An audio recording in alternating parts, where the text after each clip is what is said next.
there, and welcome to episode 2 of my College Athletics Big Sis series, where I kind of dissect a lot of my experiences in athletics, college athletics, issues with girls, issues with the sport itself, mental issues, just everything and anything that people don't necessarily talk about going on in sports. Now, I got a really, really nice message from Jacqueline this morning, and it really inspired me to kind of sit down and talk about this topic today.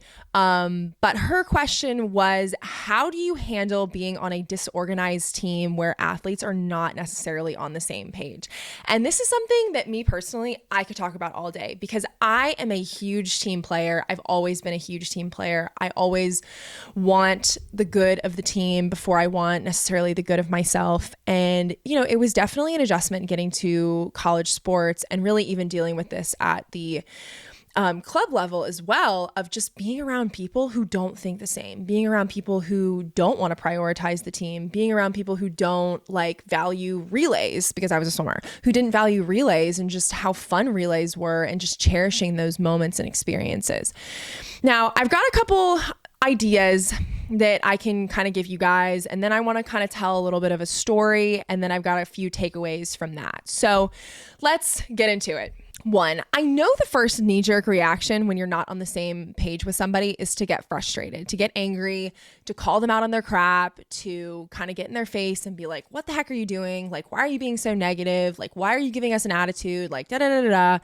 But this is mandatory. You have to take a deep breath first. You have to take a step back, and you can't get involved when you want to get involved. And the reason for that is because if you get involved before you're ready to get involved, before you know what you're going to say, and before you've thought about where that person might be coming from, all that person is going to hear from you is your tone. They're just going to hear oh my gosh, they're mad at me, or, oh, they're not being very nice to me, or da da da da, whatever.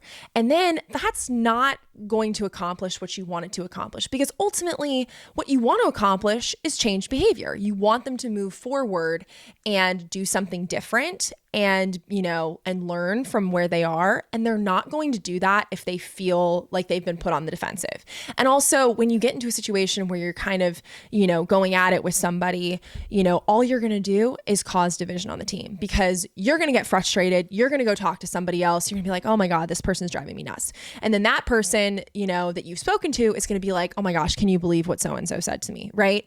And so mandatory first step is you have to take a deep breath. You have to consider where this person's coming from, and you have to really, really try to understand that, which leads me into my next point, which is you have to talk to people on the team and really, really listen to where they're coming from. This is not something that I did well. I'm telling you this at 23, on the flip side of it, knowing that this is probably something that I could have done a little bit better and been a little bit more patient with. But even if they're not your best friend, and even if you disagree with what they're saying or find what they're saying wrong or even annoying, just listen to them. Because when you listen to people, you build up their trust. They inevitably will believe that you really, really care about what they're talking about. And so, a couple months down the line, when, you're talking to them, they might actually pay more attention to what you're saying and what your advice is than they would have before, just because you listened to them and you gave them the time of day and you made them feel like, okay, she understands me and she understands where I'm coming from and she genuinely cares about what I'm going through. And I'm not saying pretend, because I genuinely cared about all of my teammates 100%, even the ones that I didn't necessarily agree with all the time, but sometimes they'd be really, really negative. And sometimes they'd sit there and say things like, oh my gosh, I'm just never going to be, as good as X, Y, and Z, or I'm never going to do this. Oh God, this set is so hard. And things like that would drive me nuts, because I'm like, why are you speaking that into existence? Why are you saying that over yourself? That's just you're that's a fulfilling prophecy. You're already telling yourself what you can and can't do. And that's just not going to help you. But you have to listen and understand where they're coming from for you to be able to then give feedback later on. So that's an important next step. The next step is accepting that you can really control only what you can control. It got to a point in my college athletics career, my junior and senior year, where I was shouldering the weight of the entire team. We had beginning of my beginning of January in my senior year, they selected the SEC team, and they selected the SEC team probably a month before they normally do. They, like, we came back from Christmas and they were like, all right, here's the team. Here are the 21 girls that are on it, and the other 6 or 7, like, your season's basically over, right? And so I got called into, the office with, our captain, and our coaches were basically like, hey, like, this is why we did what we did. We're trying to help unify the team. Like, we're putting this on you guys. And so obviously I took that on my shoulders and was like, oh my God, we have to unify the team. But then I'm also talking to the 6 or 7 other girls who have basically found out, without preamble, that their seasons are over. And I feel for them too. And so I'm shouldering those emotions. I'm shouldering the burdens of our coaches. And it was such a heavy time. And like, the season ended up being great. And like, but I look back on it now and I'm like, man, I tried so hard to control things that I had no business trying to control. So you have to take a step back. And the reason why you have to take a step back is because you can't perform your best and do what you need to do for the team if you're carrying everybody else's crap. So you have to put it down. You have to find a way to put it down. For the next thing, kind of the same thing that we're just talking about, you can't change people. You have to come to terms with that, because it took me way longer than I am willing to admit. And we'll talk a little bit more about that later and just like what that kind of looks like. But like, you're not going to be able to change people. Like, the only person that can change people and can help people learn and grow if they don't want to learn and grow is God. And you can pray for them, and you can help get them in touch with the right people, but you can lead a horse to water, but you really, really, really can't make it drink. So come to terms with that as soon as you possibly can. Now, number 5, surround yourself with the good ones. Even when I was on teams that were frustrating because it felt like we were kind of all over the place, I always had 4 or 5 people that were on my side with everything. I could go to them and I could talk to them about this stuff, and I could be like, oh my gosh, like, like, what do we do about this? Or, like, do you see this? Like, what do you think? And it's so refreshing to be able to talk to those people about those things, just because like, when you're in the midst of it, you think you're crazy and you're like, oh my God, like, I can't believe that, I'm surrounded by all these like, nut jobs. And just because you're the only one that you feel like is speaking out about it doesn't mean that you're actually alone, because there are a lot more people that notice these things and aren't as comfortable speaking out or saying something about it than you realize. So just do your best to surround yourself with good people. And this leads me into number 6. Focus on people that are worth your time. This is a little bit of the gratitude discussion that I kind of posted the other day. But if you focus on the good things and the good people, you can kind of force your brain to minimize the bad. So if like for example, what this would look like for me is if I'm in practice and I'm in a lane next to somebody who's being really, really negative and is just kind of complaining. Well, maybe one of my best friends is in the other side, and maybe I can, start cracking jokes with her and, find a way to make it fun and kind of drown out, the complaints that other person is saying. So that's the first 6 things. Now, on to tangible things that you can do. When I was a junior at UF, we're going to kind of go into a little bit of a story time here, but when I was a junior at UF, we had some really, really strong sprinters, and I really, really wanted, one of the whole reasons I ended up at UF in the first place was because I wanted to be on really, really talented relays. And so middle of my junior year, I'm coming back from an injury, but we have me, who was all in 110%. One of the freshman girls, Michaela, we'll actually have Michaela on the show at some point if I can get a hold of her. She was 110% on board as well. Super competitive, super go with the flow. And then we also had Talia, who will also be on the show at some point, who was in my grade. We trained together. We did, a ton together. And I had, so we basically had 3 out of the 4 down pat. But we needed 4, right? So mid-junior year, we ended up bringing in a very, very talented freshman from Russia. Now, she came from a very, very different cultural upbringing. And me, Talia, and Michaela were all raised very, very similarly. And we really, really clicked in terms of team chemistry and just work ethic and just, kind of how to think about these different things. And it was really, really difficult trying to send the message to somebody who grew up in a completely different environment that, swimming is a team sport and we want to do things for the team, because where, the Russian swimmer had come from, everything was super, super individual. And so we spent a while trying to, send the message of like, okay, your competition is Georgia or your competition is Tennessee. It's not me, Michaela and Talia, right? And so, we were really, really struggling kind of getting, that resolved. And ultimately, it never got resolved. And I think that that's one of the takeaways that you can kind of take from this. Ultimately, some things aren't going to get fixed. Like I remember like a week before SEC's my senior year, I got into a screaming match with her over something silly on the pool deck, And so sometimes you just have to like agree to disagree and move on because, 75% of that relay was mentally in the right place. And, Kat came in, she did her individual performances and she was always a super incredible athlete. And, sometimes we just had to like let our differences be differences and move on from there. Right now, I don't really know how this would apply to other sports. So just bear with me and maybe brainstorm. But my junior year, one of the things that I did was I sat down and calculated out all of our splits that would, add up to the specific times that we needed to get, medals and trophies in these specific relays. And then I also calculated out all of the points that we would need to win SECs. And like I said, I don't know what this would look like if you do a different sport, but this is what I did. And I remember my junior year, one of my coaches loved it so much that he had me present it to the entire team. And this was really, really awkward and uncomfortable for me because I remember at the time feeling like I was at odds with a lot of the team. And, so I'm sitting in front of them and I'm basically like, hey, so like these are the splits that, 4 of us have to do, to win this medal or to break school record, to do this, XYZ.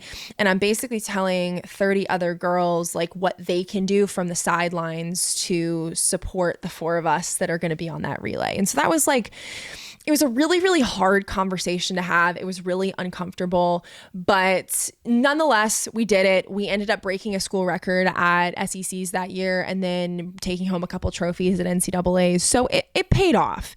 Now, my senior year, fast forward a year, it was a completely different story. I remember having that meeting at my house with the 4 to 6 relay girls, all of us sitting around a coffee table talking about, what our splits would be and like what we think we're capable of. And it was a collaborative discussion. It wasn't just me talking at people, right? So there's a few morals of this story. Sometimes you got to step up and do uncomfortable things because as uncomfortable as they are in the moment, they will ultimately bear fruits. You have to take the initiative, whatever this may look like in your sport, because one of the things I think our team really, really lacked was belief. And for me to kind of put all of the numbers down and put them in front of people and basically be like, hey, this is what we got to do to get to where, whatever, like this is very, very doable. And I think there were a lot of people that were very, very in their heads and just kind of needed to see like, oh, wow, like this is actually doable and we could actually do this. If I do my job and so does their job, we could actually pull this off, right? 2, there are always more people silently supporting you than you think. And you just gotta rest in that. I remember feeling, like I said, my junior year, feeling like I was at odds with a lot of the team. And, at various points in time, I would have people come up to me and be like, oh, I really, really like that you said that. Or thank you so much for doing this, and they would say it behind the scenes. They wouldn't necessarily be applauding me in public. But I came to realize that the silent support is so much more meaningful than people, applauding you in public, because sometimes the applause in public can be fake. And so like I said, there's always more people supporting you than you realize. 3, sometimes things take a long time to build. Be patient. And I know that this is hard to do as an athlete sometimes, just because we want to see success. Like we want to see like, okay, we're making steps forward, right? Even if it's like a long-term process, like we want to be able to see progress. And sometimes you're not going to see progress. I arrived at UF as a sophomore during COVID. It was a very, very challenging year. The team was very divided. And I think it stemmed back to, some struggles that had gone on with like the previous head coach. But I think a lot of it was COVID too. Just everybody, afraid of like, getting sick and getting other people sick. So there was just a lot of division. Junior year was hard and senior year was also hard.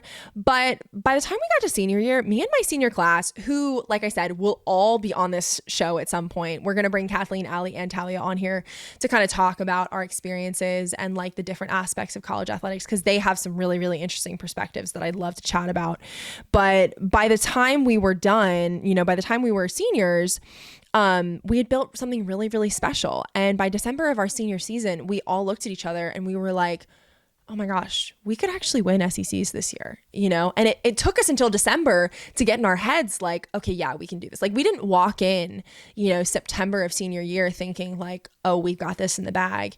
And by like day 3 of SECs, we had essentially locked down the meet, you know? And like we were that strong that year, but we didn't go into it believing it. So I think belief and hope are powerful, but they like Rome wasn't built in a day. So you just got to be patient and just, you know, help people get there, you know, silently. Now, 4, this is a huge one and kind of talks to what we were talking about earlier. You got to trust your teammates. You got to trust the people around you, because if you know their hearts are in the right place, they're ultimately going to get to the right answer. And it might not be the exact answer that you think they should be at or that you know, envision them getting to, but they're ultimately going to get there. And this is the thing that like took me so long to figure out, because I was like, oh my gosh, we have to push towards this goal and we all have to be on the same page and we all have to think this and we all have to do this and da da da da da da da da. But not everybody thinks the same way you do. And like the whole point of being on a team is a collaborative effort, like everybody coming together and contributing different things and contributing their different upbringings and their different cultures and their different opinions and their different perspectives and ideas and all of these different things, right?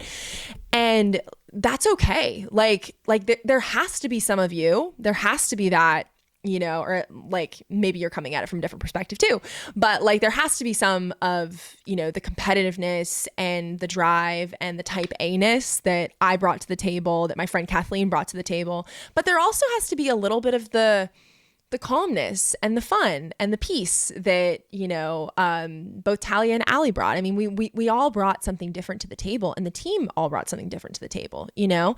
And so I think just coming to the terms with like, okay, you know, I trust my teammates. I know they're working their butts off, you know, and they're going to get there, even if they're saying something that I disagree with, or, you know, even if they're not quite on the same page, like they're going to get there. And 5, this kind of piggybacks off the last one, but don't be afraid to let others do the talking. Like because I am so type A and I'm such a yapper, for lack of a better word, I have so many thoughts and opinions, and, you know, I like always want to help people, right? But sometimes if you're like me, it's more powerful if somebody else comes to that realization, you know, like sitting down and being quiet and letting somebody else come to those same words or that same opinion or that same perspective and sharing it with other people. Because if it's coming from somebody who doesn't normally speak, people are more likely to listen, you know, like with me, I always felt like, oh, you know, whenever I'd speak, people would be like, oh my gosh, there Katie goes again on her soapbox, you know? But leaving those opportunities open for your teammates to speak and to learn and to grow on their own, as opposed to you just being like, oh, you have to do this or do this or do this or do this, right? Those learning opportunities that they come to themselves will ultimately be more meaningful because they came to it themselves and they weren't being told. I mean, how many times have you been in a situation where, you know, somebody tells you something till you're blue in the face, but until you go through it and like make the mistake and learn by yourself, you don't, you know, it doesn't sink into your brain, right? Well, that's exactly what goes on here. So don't be afraid to sit down and shut up and listen and let people kind of get there on their own. So I'm not really sure why the comments aren't on. I need to figure that out. I'm not really super techie when it comes to this whole YouTube thing yet. I'm figuring it out. But just wanted to give a quick thank you to Jacqueline for the idea. I mean, this has been a great discussion, and this is something that I was really, really passionate about for a really, really long time. So I'm glad this, you know, is something that I can help people with. But if you guys have any ideas on things that I can talk about going forward, you know, any other advice that you might be looking for, or suggestions, or just, you know, more information on a specific experience or topic, I am all ears. Please let me know. And thank you again so much for watching this whole video.